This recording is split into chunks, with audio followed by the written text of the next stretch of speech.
Trading gold for silver. Is this something that stackers do when the gold to silver ratio gets high enough? I'll let you know what I'm thinking about doing after you watch this awesome intro. Hello everybody, welcome to Sobriety and Silver.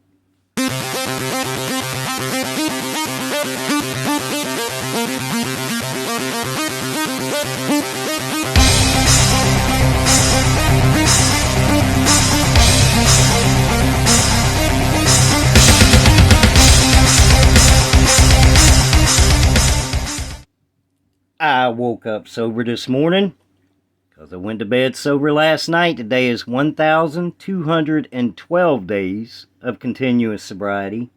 Day 248 of stacking silver, getting on YouTube and just having a good time, man. Enjoying sobriety. I've been in sobriety for over 3 years, but the YouTube and stacking gold and silver, I'm just having a blast doing it, guys. And I appreciate everybody that has subscribed to the channel. If you haven't, please like, share, and subscribe. Come hang out with a sober dude who's learning how to stack silver and invest my money and doing everything I can to prepare for retirement since I'm getting such a late start. All right, the gold and silver ratio.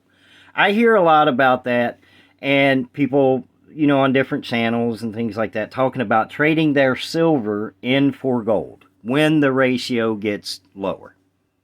But when that ratio is really high like this and you have small fractional gold, you know, if you guys have been following the channel, you know I don't have any quarter ounces or half ounces or 1 ounces of gold. I have the 1 gram. I have 2 of these 1 gram Royal Canadian Mint coins. Well, I got thinking, man, you know, what about the reverse there? Instead of trading silver in for gold, why not trade gold in for silver? Because the gold right now is at an all-time high. So I got it in my head, and when I get something in my head, man, I gotta follow through with it because it'll drive me crazy if I don't. So anyway, I called the LCS that I go to, and this is how he broke it down to me. For my 1 gram Royal Canadian Mint coin, I can have $3.80 face value in constitutional silver. And that's what you see here. That is 38 mercury dimes. So I did the math. 1 gram of gold right now is melting for $99.19. Well, what he's offering me with $3.80 face value in dimes, or whatever, it doesn't matter how I get it, but is $93.87. So I would lose $5.32. And yeah, I got to keep glancing over at my paper because I can't remember what I wrote down. Pardon me.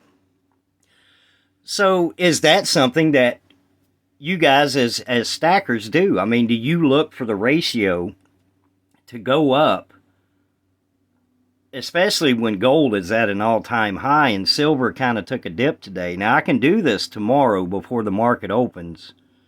And yeah, I'm recording a video again. So when I say that, I mean Saturday.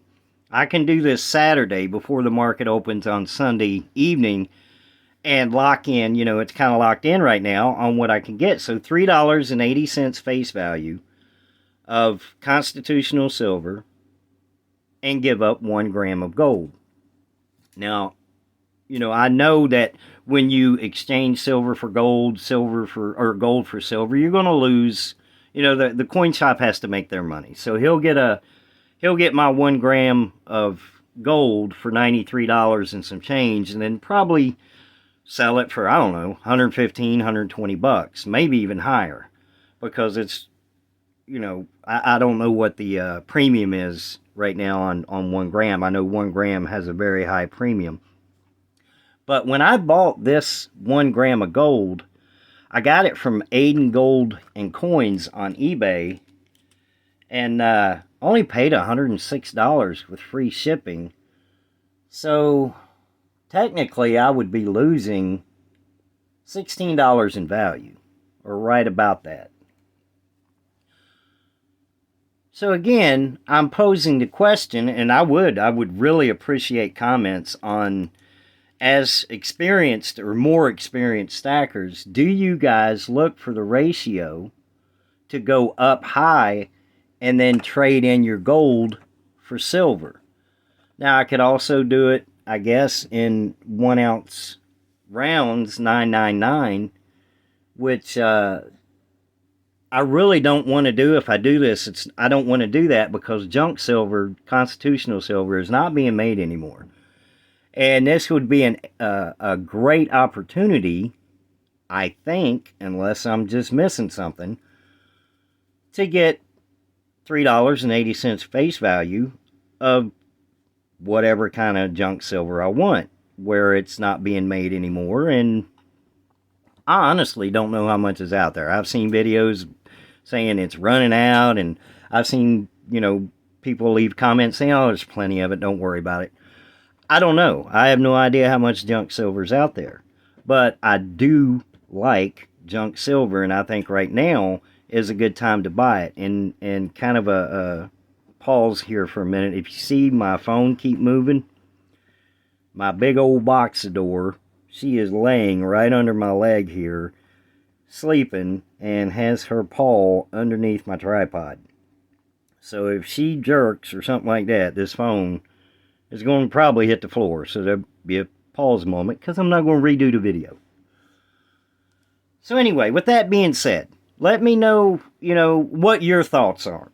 I talked to CoinShop Chris. He gave me his opinion, and his opinion was towards the negative, side, because gold is gold. You have gold, you bought gold, keep the gold. But it's like anything else, if you want more than one person's opinion, even though I value his opinion very highly, maybe somebody has a different way of looking at this, because if silver goes up and constitutional silver is no longer being made, wouldn't giving up 1 gram of gold and losing a little bit on the premium, I guess, or the back end, or whatever you want to call it, be worth it to add 38 mercury dimes if I wanted to? Now, I'm not saying I'm going to do this. I have till 5 o'clock Friday to decide if I want to do this. And hey, maybe gold will go back up or go up even more Sunday when the market opens, and I'll get even more. It'd have to go up quite a bit more, but $99.19 is what a 1 gram gold melts for right now. And I would get $93.87, approximately 37.5 or 38, between $37 or $3.70 and $3.80 in constitutional silver. It is really something that I'm considering doing. What else we got going on here? It's just a beautiful day. I say it in every video. It doesn't matter what's going on outside. Rain, shine, sleet, snow, it don't matter. I'm sober. It is a beautiful day. Oh man, I got on live with Broke Stacker earlier. And if you haven't checked his channel out, he said the number on there. It's 800 and some subscribers, but he's doing a 900 subscriber giveaway. I've already passed the 900. That was a good idea. I should have done that. But you guys know I'm doing the 1,000 subscriber giveaway. I'm giving away 2 troy ounces of silver. One is a buffalo round, and one is a 1 ounce freedom seed. But then FG Stacker sent a 1 ounce copper pew freedom seed. Sorry, not pew freedom seed to add to the giveaway. So, but yeah, if you haven't checked out Broke Stacker, support his channel. He did some cleaning today of some sterling silver that he had poured, and his pours are really good too. FG Stacker and Broke Stacker, they do their own pours, man, and I like it. I like watching the videos. I actually didn't know that Broke Stacker did his own pours until I got on his live tonight, and he was cleaning them, and the copper one, they came out really good. The copper one with the horse and the knight, I guess he was, or a king, or whatever it was. It looked awesome, and I really, really want that one. It really came out good. It looked like they were both covered after battle. Looked like they both had blood on it. It was really nice. What else we got going on? I'm not going to stay on here and just talk just to get the minutes. Trying to think of anything else going on here. Other than that, no, that's about it, guys. It's a quick video tonight. Well, no, actually, I do have something else to talk about. I want to tell you how brand new sometimes I feel when it comes to money and investments and things like that. And I'm dead serious about this. When, for years and years and years, where I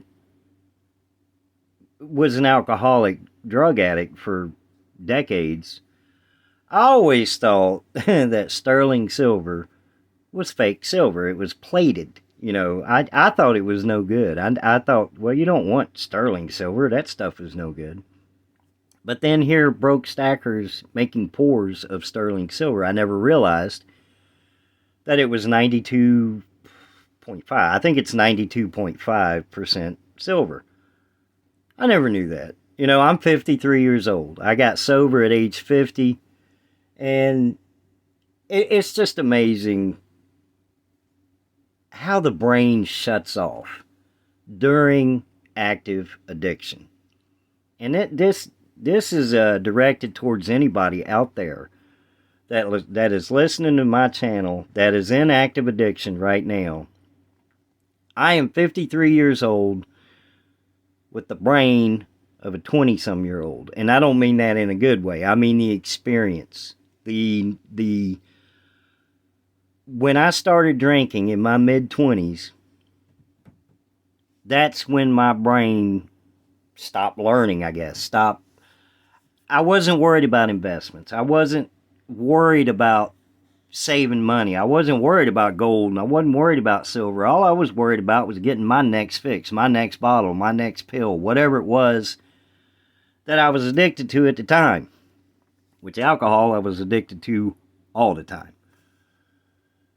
But that's a warning. That is a dire warning to anybody that's in their early 20s, mid-20s, early 30s.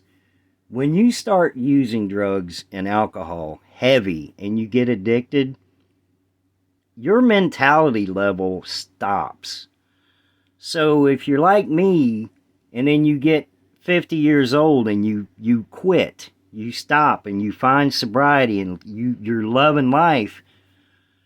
Over the last 3 years, man, I tell you what, there's a lot that I'm figuring out that I didn't know. I'll give you another example. Here's a perfect one. I had to laugh at myself when I found this out. The S&P 500, I've been talking about investing in Bitcoin and trying different things. So I was going to look into doing small investments. I was going to, all right. I was talking to my wife. I said, let's just do small little investments over a long term. I did not know that the S&P 500 meant that they take the money that you give them to invest, that they invest it in the top 500 companies. I didn't know that. You know what I mean? It's just ridiculous the amount of stuff that age 53 I am just now learning because I spent 28 years or even 30 years maybe. I'm going to go with 28. Drinking and doing drugs. I lost that much time of learning. Now, you say, well, maybe you actually learned it and just forgot it. Well, that's not learning it. When you learn something, you remember it. So I can't even imagine the things that I have learned over that 28-year period that I now no longer know. That I either didn't retain or just didn't pay attention to. So yeah. If you are young and you are finding yourself in active addiction, active alcoholism, mark down somewhere what age you are right now. And remember that if it takes you 10 years to get sober, I'm not saying this for everybody. This is just kind of a general idea of how my brain operates. But you're going to lose that 10 years. You may be 35 physically in your body, but your mentality is going to be that of before you started using drugs and alcohol. That I am not a substance abuse counselor. I am not in any medical field. I'm not a doctor or anything like that. And I'm definitely not a financial advisor. That's just something to consider. And if it's something that will help you get that first day sober, I'm all for that, because that's exactly what I want this channel to be. I want people to rip that Band-Aid off, go through whatever hell you got to go through to get sober, no matter what it is. And I don't care how many times you've tried. I don't care how many times you've relapsed. Keep trying, because it is going to click. It will eventually happen. And when it does, you get through that funk of that early sobriety, that first week, that first couple weeks, life is going to explode, man. It's going to just bam right in your face. You're going to wake up one morning and you're going to feel amazing. You're going to go through the day, it'd be 3, 4 o'clock, and you're going to realize, I haven't had a craving all day. I haven't even thought about whatever you were addicted to all day. You've been too busy enjoying life. And that's what sobriety is. Sobriety is getting away from what's bringing you down and taking your life away from you, getting into sobriety and enjoying each and every minute of every single day. You guys have a beautiful, wonderful, blessed Saturday. I'll see you in the next video. Let me know in the comments what you think about gold to silver.